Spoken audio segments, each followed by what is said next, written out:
Hey everybody, I'm Cece Trubiak and welcome to Cece's Vinyl Closet.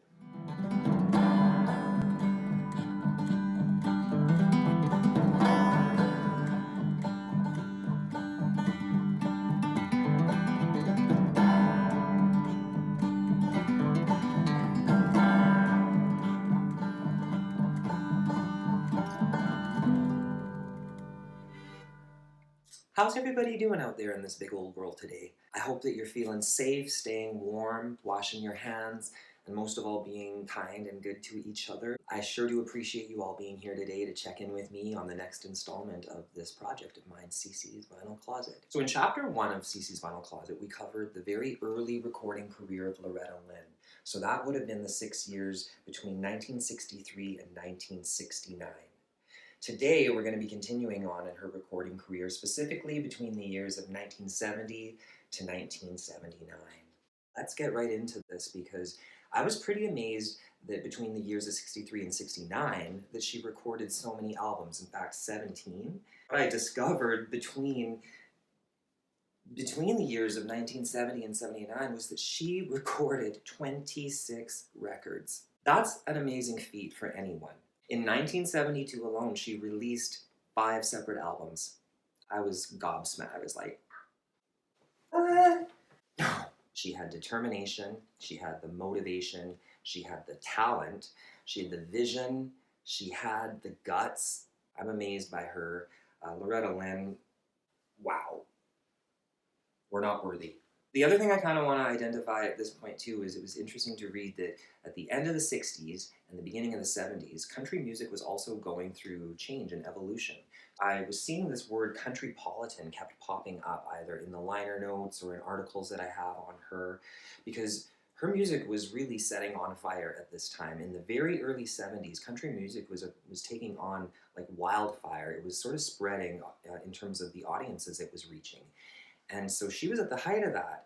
And a lot of that is because her sound at that time was evolving from that Nashville sound that we heard in the first phase to something that sounded, for me, a lot more like uptown. I guess by that I mean the early stuff I feel like you could hear in the honky tonks where you're cracking peanuts and you're seeing bar fights and there's a jukebox. This uptown sound that I'm hearing more on the early 70s, it's just polished. And I love that sound. Let me go and take a quick look-see. I want to share with you guys the actual definition of countrypolitan. A subgenre of country music produced in the late 1960s and the early 1970s, containing elements of popular music, including string sections and background vocals. I know that Billy Sherrill, who I talk about in the Tammy Wynette chapters, was a major force behind this movement of countrypolitan. A lot of her music from this whole decade definitely embodies that, and it's beautiful stuff. To be honest with you, I can still hear the influences of countrypolitan in today's music, but don't even get me started on what I think of today's music because I think it's So I'm sure that country music of today is other people's bag, but it's not mine. I love this stuff for what it offers, which is why I think it's so worth celebrating. I have to take a quick moment here to acknowledge what a phenomenal songwriter Loretta Lynn was. I mean, we know the hits like Don't Come Home a-Drinkin' with Lovin' on Your Mind and You Ain't Woman Enough to Take My Man. That's another great one. Yes, she wrote those songs, but her songwriting goes way beyond even these songs. For example, people know her signature song, Coal Miner's Daughter. Well, I was born a coal miner's daughter. I love the messages of Coal Miner's Daughter. It really is all about that. It's simple. It's the memories. It's the people we love. But there's other hits too. Okay, what was another one? Rated X, I remember reading about. And I definitely enjoyed it. Oh, and the final one I really want to celebrate was a tune that she wrote here off of this album, When the Tingle Becomes a Chill, a song called Red, White, and Blue. This is pure Loretta Lynn. I'm red, white, and blue. Wow, wow, wow, wow, wow, wow. And I'm proud of it too. I think Red, White, and Blue, I had never heard that song before, by the way, and I think it's a really great song. It was really catchy. I had it in my head for days. Now, I'm not American, so this red, white, and blue pride she has is not necessarily something I can relate to as a Canadian from up here in the north, but what I do relate to it is being proud of whoever you are. So the main thing I really want to say about her songwriting is I think it's incredible, and yet she's also a phenomenal song interpreter too. She was singing a lot of songs written by some phenomenal songwriters in themselves: Tom T. Hall, Don Gibson, Chris Christopherson, Dolly Parton. There's a list of other songwriters in there that I was just like, oh, and she does beautiful covers of a lot of these artists' songs. I want to move on next to a really a significant part of Loretta Lynn's career. Conway Twitty is someone who is synonymous with Loretta Lynn for a lot of people. Their partnership, their collaboration was something that I don't really think we see a lot of. I don't think it's being able to be copied ever quite like they did it. I want to sort of start this section on Conway Twitty by just giving you guys a little blurb on who he is. Conway Twitty was an American country music singer. He also had success in the rock and roll, R&B, and pop genres. From 1971 to 1976, Twitty received a string of Country Music Association awards for duets with Loretta Lynn. He was inducted into the Country Music Hall of Fame and the Rockabilly Hall of Fame. I love Conway Twitty and Loretta's music. In fact, I think maybe one of the first songs I ever heard by Loretta was a duet with her and Conway, and probably one of my most favorite duets by any country artist, and that's "You're the reason our kids are ugly, little darling." You're the reason I'm riding around on recap tires. You're the reason our kids are ugly, little darling. Are there any Conway Twitty fans out there? For any of you out there checking this out right now, please pop a comment down below. What song is your favorite by Conway Twitty? What's your favorite album by him? I do have this one in my collection, but I'd like to get some more Conway Twitty. I thought it was pretty cool that Loretta had recorded 3 albums with Ernest Tubb, but Loretta and Conway blew that completely out of the water again. 10 records between the years of 1971 and 1988. That's an incredible accomplishment.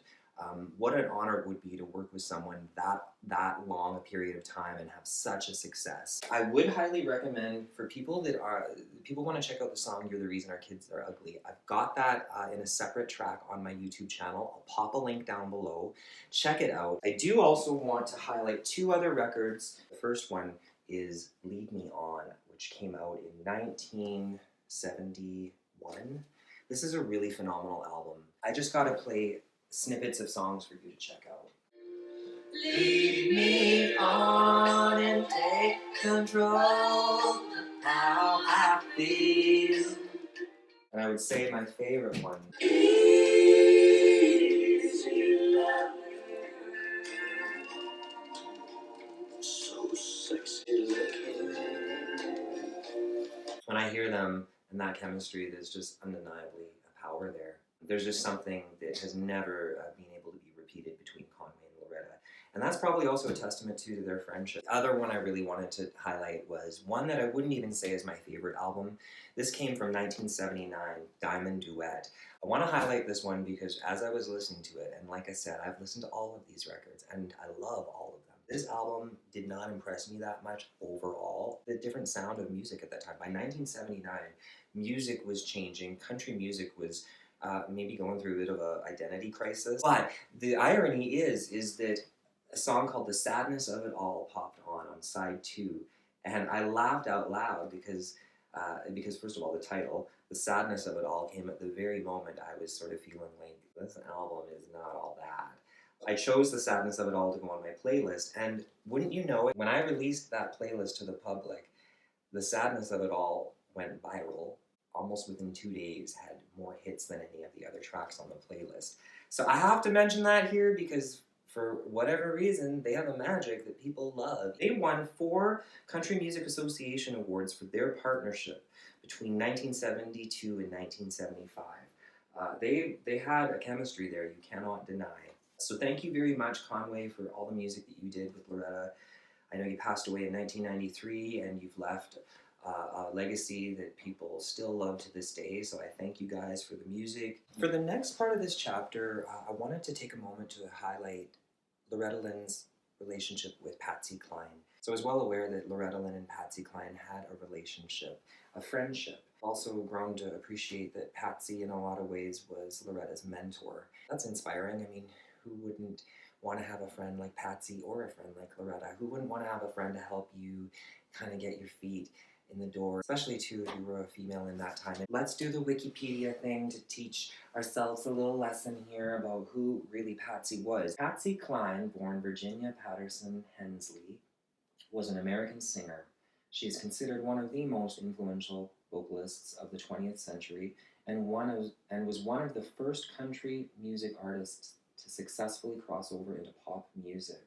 I do love her music. I want to read a little section here direct from Coal Miner's Daughter, Loretta Lynn's autobiography. This is a book I've had in my possession for years, and it is kind of like a little Bible. There's all sorts of little gems of stories in here. For anyone who has never read this autobiography, please do. I believe she even has a follow-up one to this. I need to get my hands on it. So in the chapter titled Patsy, she says, if it wasn't for Patsy Cline, I don't think I would have lasted. It seems there were a lot of girl singers who were trying to get to the top at the same time. When I came along, they got jealous and started complaining at the Opry because I got invited back so much. Then they started telephoning me and saying I ought to go back to the West Coast. One girl asked me who I was sleeping with to get on the Opry so fast. It hurt so much that I cried day and night. I wouldn't doubt it. That is like nasty. My husband said, if you don't quit this crying, I'm going to take you back to the West Coast and forget it. And he would have. But that's when I met Patsy. She was around 27, and she'd known plenty of hard times trying to make it. Just after I got to Nashville, she was in a car accident that almost killed her. I was on the Ernest Tubb Record Shop radio show, and they did every Saturday night, and I said, Patsy has the #1 record, I Fall to Pieces, and she's in the hospital. Patsy heard it and asked her husband, Charlie Dick, to bring me to the hospital. She was all bandaged up. We talked a good while and became close friends right away. I just love this story, so please bear with me. The main reason we became good friends was we were both struggling.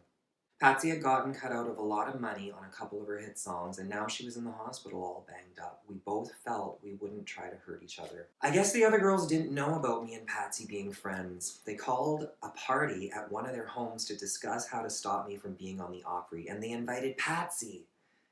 There were about 6 of them, younger ones, just coming up. I'm not saying who they were, but they know it themselves. The only thing I will say is that Kitty Wells wasn't one of them. She's always been my idol, and she was on the road at that time. Plus, she's too good and religious of a person to do what the others did. Patsy was there, and that was their mistake. She called me up and she told me what the deal was and said we should both go to that meeting. I said I didn't have anything to wear, and besides, the meeting was about me! She said going was the best thing to do. She told me to get my hair done, and she came over to my house with a new outfit she had bought for me, and she made me go. Well, when we got to the house, there were all these Cadillacs belonging to the top women singers in the country. We went in there, and they didn't say a word. That ended their plan. Patsy put the stamp of approval on me, and I never had any problems with any of them again. In fact, they're all my friends now.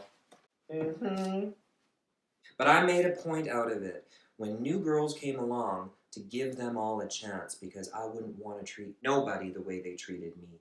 If you're good, you're gonna make it. Hallelujah! Now that's the gospel of a Honky Tonk Angel. It was a goal for her down the road to record an album paying homage to Patsy Cline's music. She hadn't done it at the time that she wrote this book, but 1978, just a few short years later, she did do this album called I Remember Patsy, and I want to highlight this album because it is a beautiful, beautiful homage to Patsy Cline. And she doesn't try to imitate Patsy, but she does her own thing with it, and one can't help but listen to it and, you know, appreciate that love and that history that was there between these two friends. That leaves us at the end of chapter 2. I can't believe we're here. I'm having a lot of fun with this. If you're having a good time with this too, please leave me some comments down below. I am going to be back next episode with chapter 3, the tail end of Loretta Lynn's career. There's still so much more beautiful music to go. Please go check out my playlist. There's 2 playlists that you gotta check out. The one is the Gospel of the Honky Tonk Angels, which is selected tracks from all of these vinyls. Second playlist is Honky Tonk Angel Sessions, which is me with my guitar here, playing some simple country songs by Loretta Lynn. Please go check them out. Enjoy them. Leave me a comment, post a request that you'd like to hear as a song, And do not forget, subscribe, like, and share. Take good care of yourselves, and until next time, keep fit and have fun!